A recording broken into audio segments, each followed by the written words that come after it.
He looked me straight in the eye, that smug smile spreading across his face like he owned the world, and said, "You're replaceable, anytime." But he didn't know that within 24 hours, I would be the one replacing him. $68 million, a CFO position, and an empire of power all would turn to ash beneath his feet. This is a story of corporate revenge, where an underestimated compliance architect turned her boss's arrogance into his own $68 million trap. The revenge was legal, brilliant, and ruthless, leaving an entire board of directors with no choice but to bow. My name is Madison Hale, and for 18 months, I'd poured my soul into rebuilding the data architecture at Vanguardist Technologies, a fintech giant that processed billions in transactions daily. At 35. I wasn't just another compliance architect. I was the architect who'd single-handedly redesigned a $68 million system from the ground up, working nights and weekends while others played politics in corner offices. The performance review was scheduled for 2:30 p.m. on a Thursday that smelled like rain and broken promises. I'd worn my best blazer, the charcoal one that made me feel invincible, and carried a portfolio documenting every optimization, every cost-saving measure, every line of code that had transformed our infrastructure from a liability into an asset. Gavin Lorne, our new CFO, sat across from me in Conference Room A, all glass walls and manufactured transparency. 42 years old, Harvard MBA, the kind of man who spoke in TED Talk soundbites and measured success by the number of times his LinkedIn posts went viral. He'd been with us for 6 months, long enough to take credit for my work and quarterly reports, but not long enough to understand what actually made our systems run. "Madison," he began, not looking up from his tablet. The way he said my name made it sound like an inconvenience. "Let's discuss your performance." I straightened in my chair, ready to walk him through the documented savings, the 99.9% uptime, the complete elimination of legacy bottlenecks that had plagued the company for years. But he never asked. Instead, he slid a single sheet of paper across the polished table. My bonus statement, $1,500. That's it. The words escaped before I could stop them. He finally looked up, and that's when I saw it, the calculated coldness in his eyes, the practiced disappointment he'd probably rehearsed in his Tesla that morning. "Frankly, Madison, you lack energy, you lack vision." He leaned back, fingers steepled like he was about to deliver profound wisdom. "You're a maintainer, not an innovator. The future of Vanguardist needs builders, disruptors, people who think beyond compliance checkboxes." The fluorescent lights hummed above us. Someone laughed in the hallway. My entire body felt like it was vibrating at a frequency only I could hear. "I redesigned the entire—" "Anyone can follow a blueprint," he interrupted, waving his hand dismissively. "What we need are people who create blueprints, people who inspire, people who—" He paused, savoring the moment. "Aren't so easily replaceable." Replaceable. The word hung in the air like a challenge. I wanted to tell him about the 76-page logic binder I'd written, about the intricate decision trees that only existed in my head, about the fail-safes I'd built into the system that he couldn't even pronounce, let alone understand. But I didn't. Instead, I smiled. Not the polite smile I'd perfected for executive meetings, but something else. Something that would have worried him if he'd been paying attention. "You're right," I said, standing up and smoothing my blazer. "Anyone can follow a blueprint." He looked pleased with himself, already turning back to his tablet, already forgetting I existed. "Thank you for the feedback, Gavin." I left the conference room with my pathetic bonus statement crumpled in my pocket, and 18 months of rage crystallizing into something sharper, more dangerous. He thought I was replaceable, a maintainer, a checkbox compliance architect who lacked vision. He had no idea that I'd just become the architect of his destruction. The restructuring began the following Monday. Gavin called an all-hands meeting at 9 a.m. sharp, standing at the podium like a prophet delivering salvation to the unworthy masses. His PowerPoint slides glowed with words like transformation, synergy, and paradigm shift. the kind of corporate poetry that made LinkedIn influencers swoon and actual engineers want to throw their laptops out the window. "We're entering a new era," he announced, his voice echoing through the auditorium. "Phoenix Rise will revolutionize how Vanguardist operates. We're moving everything to AWS, embracing the cloud, becoming truly agile." I sat in the back row, watching him sell my work as his vision. Phoenix Rise, even the name made me want to laugh. The entire cloud migration framework he was championing, I'd written 95% of the underlying logic over the past year. Staying until midnight while he was probably at wine tastings discussing disruption with other MBAs who'd never written a line of code in their lives. Over the next 3 weeks, I watched him systematically replace half our technical team with his hand-picked innovators, smooth talkers, with impressive resumes who knew how to craft beautiful presentations, but couldn't debug a simple Python script if their stock options depended on it. Veterans with decades of institutional knowledge were deemed resistant to change and shown the door. Their replacements arrived with expensive sneakers and startup experience, talking about failing fast and moving at the speed of trust. Sarah Martinez, who'd been with the company for 12 years and knew every quirk of our legacy systems, was replaced by a 26-year-old growth hacker who kept asking why we couldn't just use ChatGPT to handle compliance. Tom Rodriguez, whose documentation had saved us from 3 potential SEC violations, was swapped for a strategic initiatives coordinator who spent most of his time creating Slack emojis. But here's what Gavin didn't know what none of them knew. In my 76 pages of documentation, buried between sections on API protocols and data validation rules, was a single clause that I'd insisted legal approve 8 months ago, Clause 9.4c, tucked away in the compliance framework like a sleeping viper. Any proprietary intellectual property logic, when flagged as critical and authored by an individual contributor, requires direct authorization from the original author before production deployment. It was the kind of technical legal language that made executives' eyes glaze over. Gavin had probably never even opened the binder, let alone read to page 53 where this particular gem resided. Why would he? He had people for that. Replaceable people. I started preparing my exit quietly, professionally. I documented everything, organized my files, created handover notes that were thorough but incomplete, missing just enough critical information to matter. When HR asked about my transition plan, I smiled and assured them everything was in order. Meanwhile, Gavin paraded his Phoenix Rise project in front of the board, promising a Q3 launch that would transform our competitive position and unlock unprecedented value streams. He showed them my architecture diagrams, the ones I'd spent months perfecting, with his name prominently displayed as executive sponsor and visionary lead. The irony was delicious. He was building his kingdom on a foundation he didn't understand, with code he couldn't read, using logic he'd never bothered to comprehend. He thought the system was just technology ones and zeros that any replaceable engineer could manage. But I'd built something else into that system. Not a backdoor that would be illegal, unethical. No, what I'd created was perfectly legitimate, entirely above board, and devastating in its simplicity. I'd made myself indispensable while appearing completely replaceable. The night before my last day, I sat at my desk until 11 p.m., making one final update to the system repository. I flagged every piece of critical logic I'd written as IP-sensitive and linked it to Clause 9.4c. Then I archived the authorization protocols in a secured folder that legal had already approved for intellectual property protection. My resignation email was brief, professional. I thanked Gavin for his feedback, wished the team success with Phoenix Rise, and mentioned almost as an afterthought that all my work had been properly documented according to compliance protocols. He probably didn't even read it. Why would he?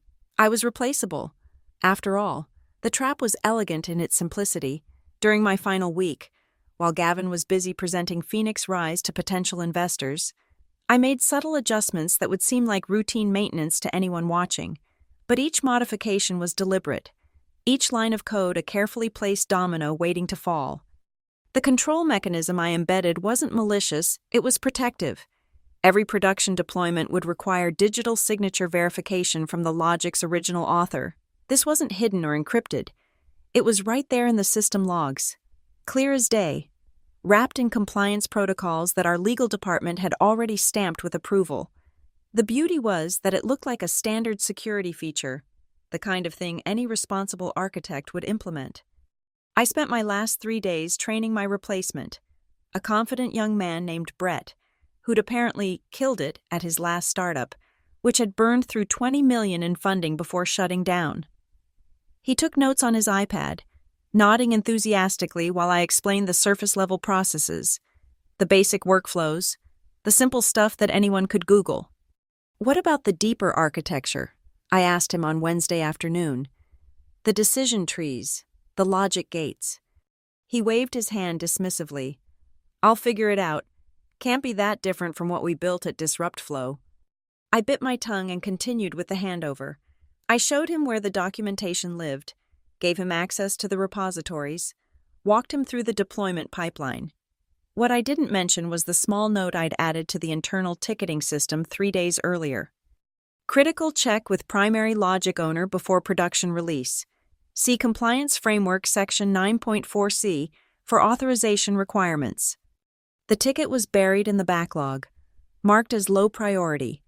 Brett would never see it. Gavin would never ask about it. It would sit there, a breadcrumb in the digital forest. Proof that I'd done my due diligence. On my last day, a Friday, I cleaned out my desk while the office buzzed with Phoenix Rise preparation. The marketing team was crafting press releases. The sales team was preparing client presentations. Gavin had scheduled a company-wide celebration for the launch, complete with champagne and catered sushi. Carl Donovan, the lead systems architect and one of the few technical people Gavin hadn't replaced, stopped by my desk around 3 p.m. "You sure about this, Madison?" he asked quietly, glancing around to make sure we weren't being overheard. "This whole Phoenix thing, it's built on your work." I smiled, packing my succulents into a cardboard box. Gavin made it clear that anyone could do what I do. I'm sure Brett will manage fine. Carl studied me for a moment. He'd been around long enough to recognize when something didn't add up. "You documented everything, right?" "Every single line," I assured him, "including all the compliance requirements. It's all in the binder. Section 9.4c is particularly important if anyone needs to deploy my logic." He raised an eyebrow. "Section 9.4c. IP protection clause. Legal insisted on it months ago. Just standard procedure to protect the company's intellectual property." I kept my voice casual, professional. "I flagged all the critical components. Brett has access to everything he needs." Carl nodded slowly, and I could see him filing that information away. He was too smart not to investigate later, which was exactly what I was counting on. Human Resources scheduled my exit interview for 4:30 p.m. They asked the standard questions. Was I satisfied with my role? Did I feel valued? Would I recommend Vanguardis as an employer? I gave them exactly what they expected, diplomatic non-answers that wouldn't raise any flags. When they asked about my reason for leaving, I simply said, "Gavin made it clear that the company needs a different type of talent. I respect his vision." The HR manager typed this into her form without looking up. Another replaceable employee moving on. Nothing to see here.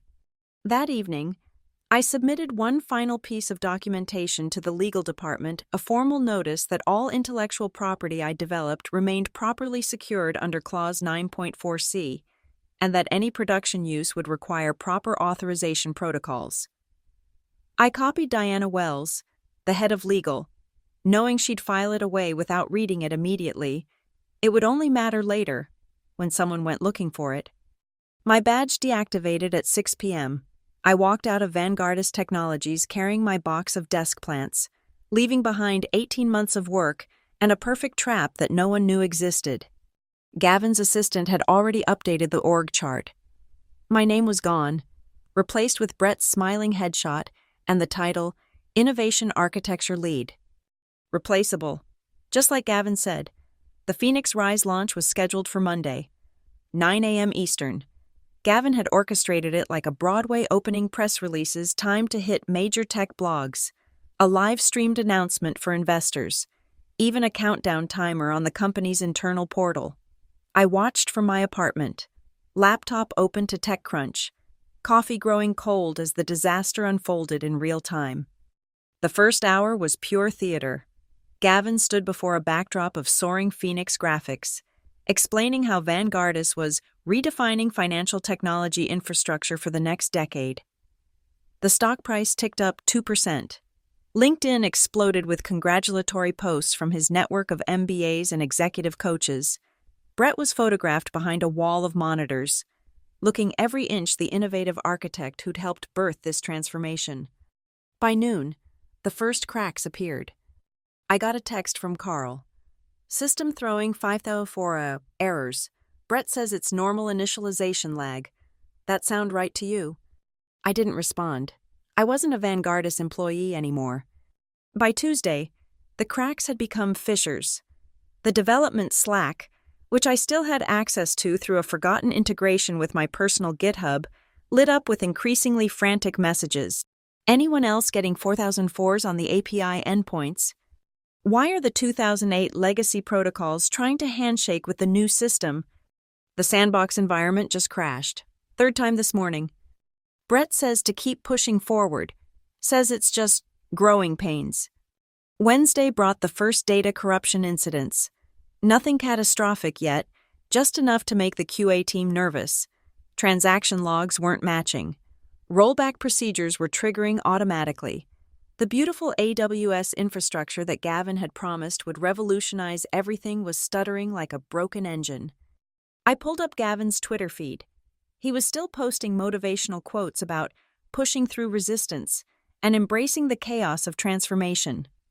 One particularly tone-deaf tweet read, "Real leaders don't let small obstacles derail big visions.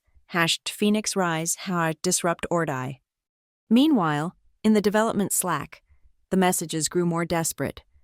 Has anyone actually seen the core logic documentation? Brett says he's handling it, but won't share his screen on calls. We need to roll back. This isn't sustainable.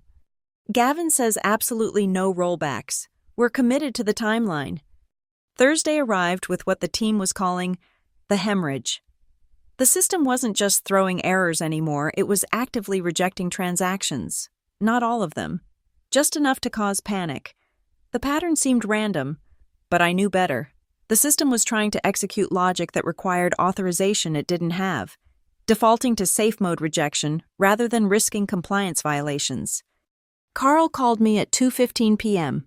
I let it go to voicemail. His message was careful. Professional Madison, I know you're not with the company anymore, but we're experiencing some technical challenges with the Phoenix deployment. If you have any documentation that might help, we'd appreciate it. Compensated consultation, of course. By Friday, Week 1 of Phoenix Rise was being called Black Friday in the engineering channels. The Financial Times had picked up the story. Vanguardus Technologies faces technical difficulties in ambitious cloud migration. The stock price had dropped 7%. Gavin held an emergency all-hands at 4 p.m. Even through the low-quality stream someone shared on Slack, I could see the panic behind his practiced smile. These are temporary setbacks, he insisted. Every transformation faces resistance. We're not just changing technology, we're changing culture. The old ways are fighting back, but we will prevail. The old ways, he meant my ways, the architecture I'd built, the logic I'd authored, the system that had run flawlessly for 18 months until he decided it needed his vision. Brett finally cracked on Friday evening, sending a department-wide email that reeked of desperation. Team, I've been reviewing the legacy documentation and there appear to be some dependencies we didn't account for. If anyone has experience with the previous architecture, please reach out immediately. We need all hands on deck to solve this. I noticed he didn't mention my name, even in crisis. I remained the replaceable one who wasn't worth naming. Saturday morning brought the news that made me smile into my coffee. Diana Wells from Legal had opened an investigation into the deployment. Someone, almost certainly Carl, had pointed her to the ticketing system, where my note about Clause 94C sat like a smoking gun. The phoenix hadn't risen. It was crashing, burning, falling back to earth in a spiral of error codes and failed transactions. And Gavin, standing in the ashes of his vision, still had no idea that the fire had been built into the system from the very beginning, not through sabotage, but through the simple, legal, completely documented requirement that some things, some people, couldn't be replaced without permission. The best part. They were about to learn that getting that permission would cost exactly $68 million in project value. The trap hadn't just been set, it had been sprung. Carl Donovan wasn't just a lead architect, he was a digital archaeologist when he needed to be. While Brett and his team of innovators were drowning in error logs, and Gavin was crafting his next motivational LinkedIn post about learning from failure, Carl was doing what he did best, following the breadcrumbs. It started with a simple search through the Git repository history. My initials MH appeared in thousands of commits, each one time-stamped, documented, building the skeleton that Phoenix Rise was trying to wear like an ill-fitting suit. But it was the security flags that caught his attention. Every critical module, every essential logic gate, tagged with a classification he'd overlooked during the handover IP-sensitive authorization required. Sunday night, 11:45 p.m. Carl sat in his home office with the 76-page binder I'd left behind. He'd retrieved it from the archive room where Brett had tossed it, dismissing it as legacy documentation that wouldn't matter in the cloud-first future. Carl read it like a detective novel, and when he reached page 53, Clause 94C, he actually laughed, a short, sharp sound that his wife heard from the bedroom. Any proprietary intellectual property logic, when flagged as critical and authored by an individual contributor, requires direct authorization from the original author before production deployment. He cross-referenced the clause with the system logs. Every single error, every failed transaction, every rollback, they all traced back to modules trying to execute without proper authorization. The system wasn't broken. It was working exactly as designed, protecting intellectual property with the ruthless efficiency I'd built into it. Monday morning, 7 a.m.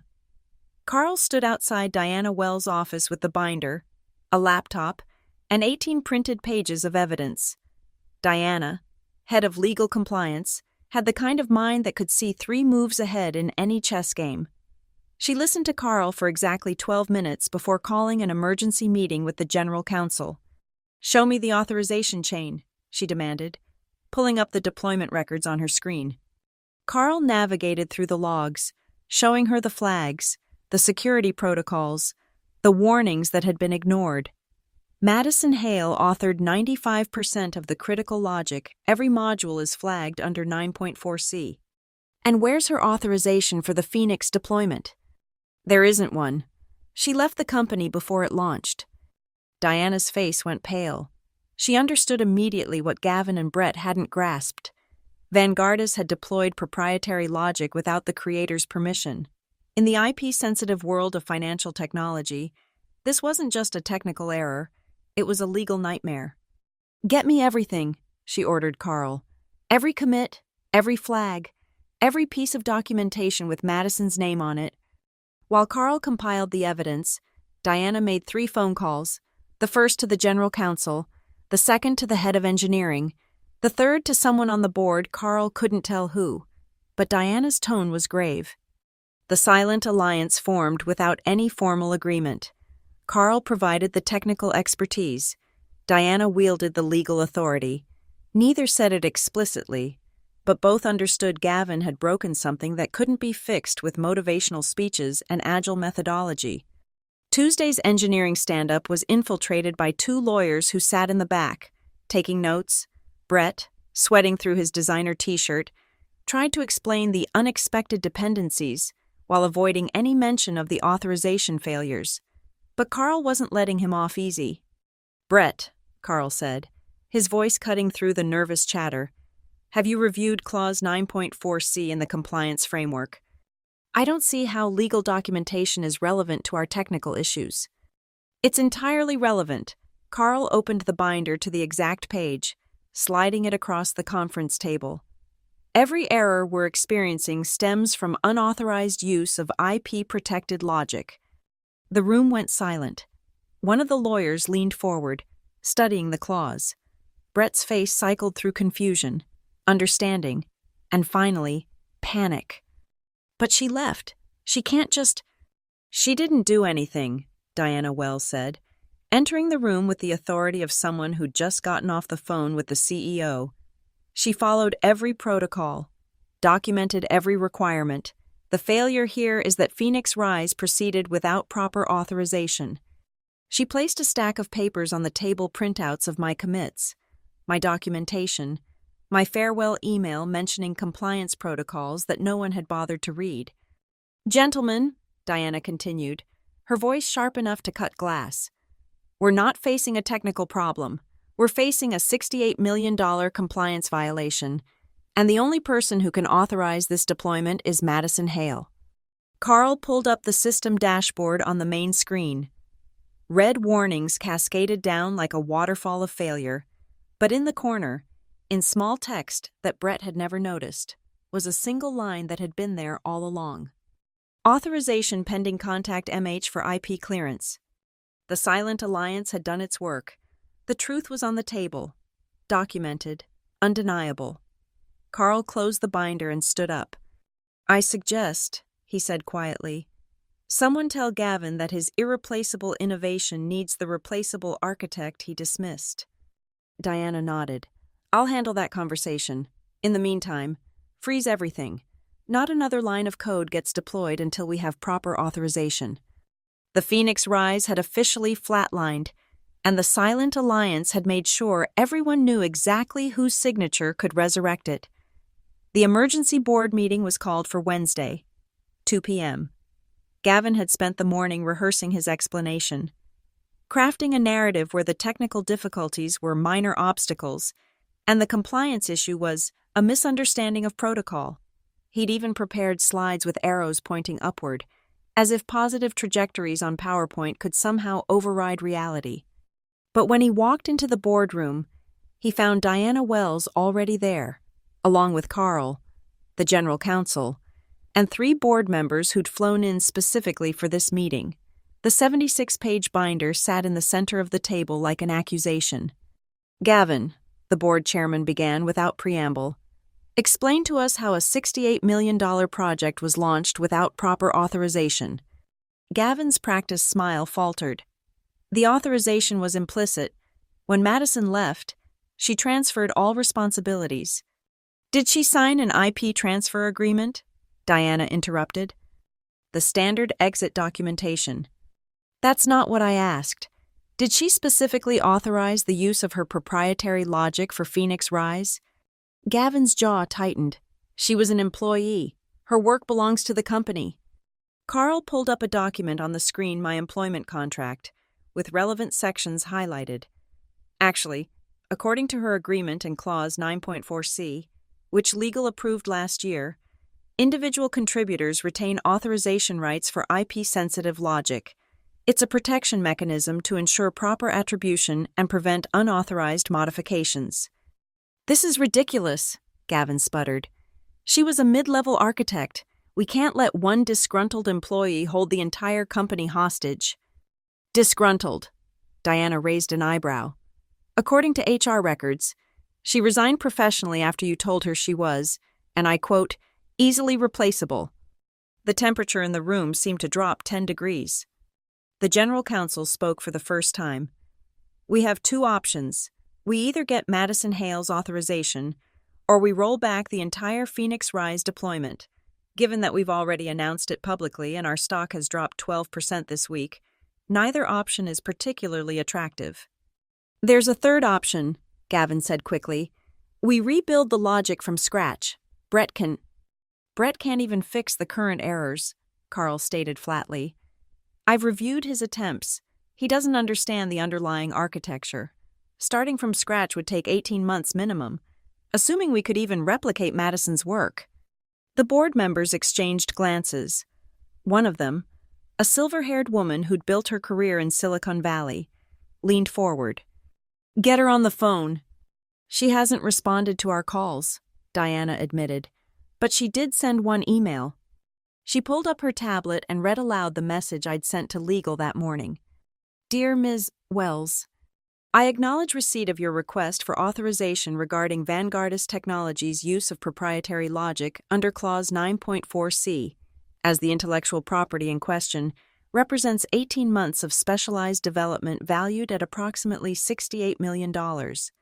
I cannot provide blanket authorization without proper consideration. I am available to discuss terms that would be mutually beneficial. Please note that each day of delayed authorization potentially impacts your deployment timeline and market position. Regards, Madison Hale, Independent Technical Consultant. The independent technical consultant's signature was deliberate. I wasn't a discarded employee anymore. I was a vendor they desperately needed. She wants money, Gavin said with disgust. This is extortion. No, the general counsel corrected him. This is business. She owns something we need. We either negotiate or we fail. The board chairman turned to Gavin, and his expression was anything but sympathetic. You created this situation. You dismissed a critical contributor who'd built our entire infrastructure, launched her project without her authorization, and now that project is hemorrhaging value every hour it remains broken. He paused, letting the weight of his words settle. Diana, what would it take to bring her back? Based on her email, she's not interested in coming back as an employee. She's positioning herself as a consultant with leverage. How much leverage? Carl pulled up the financial projections. If Phoenix Rise fails completely, we lose the $68 million in development costs, plus another $30 million in promised efficiency savings, plus immeasurable damage to our reputation. If we have to rebuild from scratch, add another 18 months and $40 million in development costs. The room fell silent as everyone did the math. The silver-haired board member smiled grimly. So Madison Hale went from easily replaceable to holding approximately $140 million in leverage in less than 2 weeks. She turned to Gavin. I believe that's what the kids call a checkmate. Gavin's face had gone from red to white. His hands gripped the edge of the table as he watched his Phoenix Rise become his funeral pyre. Contact her, the chairman ordered Diana. Find out what she wants. And Gavin. He turned to the CFO with eyes like winter. You're going to be in that negotiation. You're going to sit there and watch as we pay whatever it takes to fix your arrogance. The meeting adjourned at 3:45 p.m. Gavin hadn't said another word. He didn't need to. Everyone in that room knew the real story. The replaceable architect had just become irreplaceable, and the price of that revelation was going to be astronomical. The email arrived Thursday at 9:07 a.m., sent to Diana Wells with the entire board of directors copied. I'd spent 3 days crafting it, each word chosen with surgical precision, each sentence designed to twist the knife a little deeper while maintaining perfect professional composure. Dear Ms. Wells and distinguished board members, after reviewing the scope of Vanguardist Technologies' current technical challenges, I understand the critical nature of the authorization request under Clause 9.4c. The proprietary logic in question represents 18 months of specialized architectural development that cannot be easily replicated or replaced.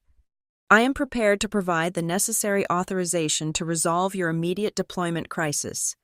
However, given the circumstances of my departure and the substantial value of the intellectual property involved, I must insist on appropriate terms.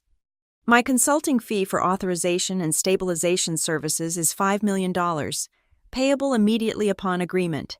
This includes full authorization for Phoenix Rise deployment, technical documentation transfer, and 72 hours of remote consultation to ensure successful implementation. Alternatively, should Vanguardist Technologies prefer a more comprehensive solution, I am willing to consider a senior executive position with full autonomy over technical architecture and compliance. This would include a base salary of $2 million annually, plus performance bonuses tied to system stability and successful deployment metrics. Please note that each day of delay costs Vanguardist approximately $4.8 million in lost efficiency, market confidence, and potential compliance penalties. I trust the board will recognize the urgency of this situation. I am available for a video conference at your earliest convenience. Regards, Madison Hale, independent technical consultant, architect of the system you're currently trying to salvage. That last line I'd debated including it for hours, but they needed to remember I wasn't asking for their help. They were begging for mine. Diana called within 9 minutes. Her voice was carefully neutral, professionally modulated, but I could hear the undercurrent of something else. Respect, maybe, or recognition. Madison, the board has reviewed your terms. They'd like to discuss the executive position option. I'm listening. They're prepared to meet most of your requirements, but they need to understand what full autonomy means in practical terms. I leaned back in my home office chair, looking at the wall where I'd pinned up every dismissive email Gavin had sent me over the past 6 months. It means Gavin Lorne has no authority over technical decisions. It means I report directly to the board. It means my sign-off is required for any technical initiative exceeding $1 million in budget. That would essentially make you equal to the CFO in the organizational hierarchy. No, I corrected her. It would make me more powerful than the CFO when it comes to technical decisions. Gavin proved that financial vision without technical understanding is worthless. The board can choose pay me to fix this once, or bring me in to ensure it never happens again. There was a pause. I could hear muffled conversation in the background. The board would like to schedule a video conference for 2 p.m. today. Will you be available? I'll be there. The call was set up with military precision. The entire board was present, their faces arranged in a grid on my screen like a corporate pantheon. Gavin sat in the corner box, his camera positioned so he was slightly out of focus, probably intentional, trying to minimize his presence. The chairman spoke first. Ms. Hale, we've reviewed your terms. Before we proceed, we need to understand something. Can you actually fix Phoenix Rise? I shared my screen, showing them a diagnostic dashboard I'd built during my 3 days of preparation. With a few keystrokes, I accessed the system using the emergency credentials I'd retained completely legal, as they'd never been revoked. These are your current error rates, I said, highlighting the cascading failures in red. Here's the authorization bottleneck. I switched views, showing them the exact modules that were failing. And here's the fix. I executed a single command, a temporary authorization that would give them 12 hours of stability. Within seconds, the red warnings turned yellow, then green. The system stabilized like a heart finding its rhythm again. That's a temporary patch, I explained. Full authorization and optimization will take 72 hours, but as you can see, I can fix your $68 million problem. The silver-haired board member from the previous meeting spoke up. Your terms mention full autonomy over technical architecture. Would that include authority over personnel decisions in technical departments? I let the question hang for a moment, then looked directly at Gavin's blurred image in the corner of my screen. Yes, I can't build a functioning architecture with people who prioritize PowerPoint over Python. That includes the authority to reverse recent personnel changes that have compromised technical competency. Gavin's face came into sharp focus as he leaned forward, probably to object, but the chairman raised his hand, silencing him before he could speak. Ms. Hale, the chairman said, the board is prepared to offer you the position of Chief Technology Architecture Officer, reporting directly to the board. With the compensation and authority you've requested, there is, however, one condition. I waited. This transition needs to be smooth. No public disclosure of the current issues. No indication that Phoenix Rise was anything but a successful deployment with minor initial adjustments. I smiled the first genuine smile I'd had in weeks. I have no interest in embarrassing vanguardist technologies. I want to build something that actually works, something that can't be broken by executive ego or replaced by buzzword-driven decisions. Then we have an agreement. Send the contract to my lawyer. If the terms match what we've discussed, I can start Monday. Monday. Diana interjected. The system needs immediate attention. The patch I just applied will hold until then. Consider it a gesture of good faith. but my official involvement begins when the contract is signed and Gavin understands that technical decisions are no longer his domain. Every board member turned to look at Gavin. He sat there, jaw clenched, his empire crumbling in real time. The man who'd called me replaceable was about to watch me not just return, but ascend to a position parallel to his own, with the power to undo everything he'd built on the foundation of my work. "Agreed," the chairman said. "Diana will have the contracts to you within 2 hours." The call ended at 3:18 p.m. I sat in my apartment, looking at the blank screen, savoring the moment. In less than 2 weeks, I'd gone from a dismissed mid-level architect to the newest C-suite executive with unprecedented technical authority. And Gavin, he'd learned the hard way that some people aren't just irreplaceable. They're the foundation everything else is built on. You can call them whatever you want, treat them however you want, but when the system crashes, when the phoenix won't rise, when $68 million hangs in the balance, suddenly that easily replaceable person becomes your salvation. The best part was yet to come, because returning with power was just the beginning. The real satisfaction would be in the reconstruction, bringing back the people Gavin had dismissed, dismantling his innovations, and building something that actually worked. The email confirmation from Diana arrived at 4:22 p.m. "Contract attached. Welcome back, Madison," or should I say, "Welcome to the top." Monday morning, 8:30 a.m. I walked into Vanguardist Technologies wearing a new black suit that cost more than my old monthly salary. My badge had already been updated, not just reactivated, but transformed. The gold stripe indicating C-suite access caught the light as I swiped through the executive entrance. The security guard who'd watched me carry out my box of plants 2 weeks ago did a double take. "Ms. Hale, welcome back, ma'am." Ma'am, not Madison. The hierarchy had shifted. The boardroom was already prepared for the transition meeting. Diana Wells sat at one end, the chairman at the other, and between them Gavin, looking like he'd aged 5 years in 2 weeks. His usual designer suit seemed wrinkled, his perfect smile nowhere to be seen. "Madison," the chairman began, then corrected himself. "Ms. Hale, as our new Chief Technology Architecture Officer, your first priority is stabilizing Phoenix Rise. The board has full confidence in your abilities."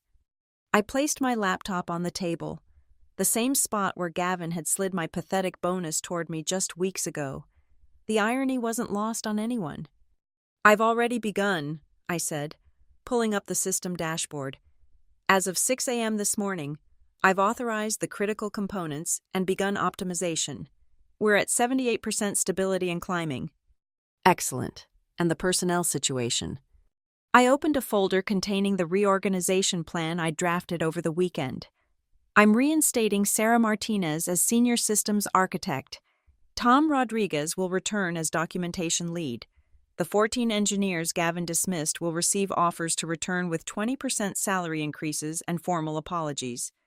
Gavin's knuckles went white against the table.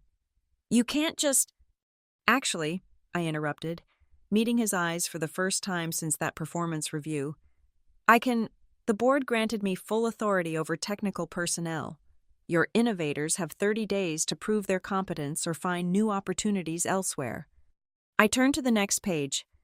Brett has already submitted his resignation. He realized he was, to use your favorite word, replaceable. The chairman nodded. "And the financial impact?" "Phoenix Rise will be fully operational within 72 hours. The $68 million infrastructure will deliver its promised ROI within Q3, possibly sooner once I remove the inefficiencies introduced by untested innovations." Diana smiled a small, sharp expression of vindication. "The press release is ready. We're positioning this as a strategic evolution, bringing in specialized leadership to enhance our technical excellence." "One more thing," I said, standing up and walking to the whiteboard. I drew a simple organizational chart, the board at the top, 2 parallel boxes below CFO and CTAO, equal height, equal weight, separate domains. Going forward, financial strategy and technical architecture operate as parallel pillars. Neither supersedes the other. Gavin handles the money, I handle the technology. Any overlap requires both signatures. I turned to face Gavin directly. That means no more technical decisions based on LinkedIn trends. No more replacing engineers with PowerPoint specialists. No more calling the people who build your empire easily replaceable. The room fell silent. Gavin's face had gone from pale to flushed, his jaw working like he was chewing on words he couldn't spit out. Finally, he stood. For a moment, I thought he might try to salvage some dignity with a graceful acceptance. Instead, he looked at the chairman. "This is a mistake. You're giving her too much power. She orchestrated this entire—" "What?" I asked calmly. "I orchestrated following legal protocols. I orchestrated documenting my work. I orchestrated leaving when you told me I was replaceable." I paused, letting each question land. "Or are you saying I orchestrated your decision to launch a $68 million project without understanding how it worked?" The chairman's voice cut through the tension like ice. "Gavin, you remain CFO at the board's discretion. Ms. Hale has saved us from a catastrophic failure that occurred under your leadership. I suggest you focus on your financial responsibilities and leave the technical decisions to someone who understands them." Gavin grabbed his laptop and headed for the door. As he passed my chair, he stopped, leaning down to whisper something meant only for me. But I raised my hand, stopping him. "If you have something to say, Gavin, say it to the room. We're all executives here." His face contorted, then smoothed into a mask of forced professionalism. "Welcome back, Madison." "It's Ms. Hale," I corrected him. "And I never left. I just waited for you to realize that some people aren't just irreplaceable, they're the reason everything works." He left without another word. The door closed with a soft click that sounded like finality. Carl Donovan was waiting in my new office corner suite, floor-to-ceiling windows, a view of the city that stretched to the horizon. He'd placed the 76-page binder on my desk with a sticky note that said simply, Clause 9.4c, the revenge of the replaceable. I sat in my new chair, logged into the system, and began the work of rebuilding what Gavin had broken. But this time, I wasn't just an architect. I was the architect, with the power to ensure that no one would ever again mistake competence for replaceability. The phoenix had risen, all right, but it wasn't Gavin's phoenix. It was mine, built from the ashes of his arrogance, authorized by my signature, and protected by the simple truth that in a world of buzzwords and PowerPoints, someone still needs to know how things actually work. 24 hours, that's all it had taken from the moment the board called to the moment I sat in the C-suite. The CFO who'd called me replaceable now reported to the same board I did, forced to watch as I rebuilt his kingdom with the very hands he'd dismissed. Some might call it revenge, I call it justice. And at $2 million a year plus bonuses, it was the kind of justice that paid exceptionally well. The system dashboard glowed green across all metrics. Phoenix Rise was flying, and everyone knew who had given it wings. Thank you for listening to this story of corporate revenge and sweet justice. I'd love to know where in the world you're listening from. Drop a comment below, and let's connect. If you enjoyed this tale of the replaceable becoming irreplaceable, please subscribe to the channel and share your thoughts. Have you ever been underestimated at work? How did you prove them wrong? Let me know in the comments.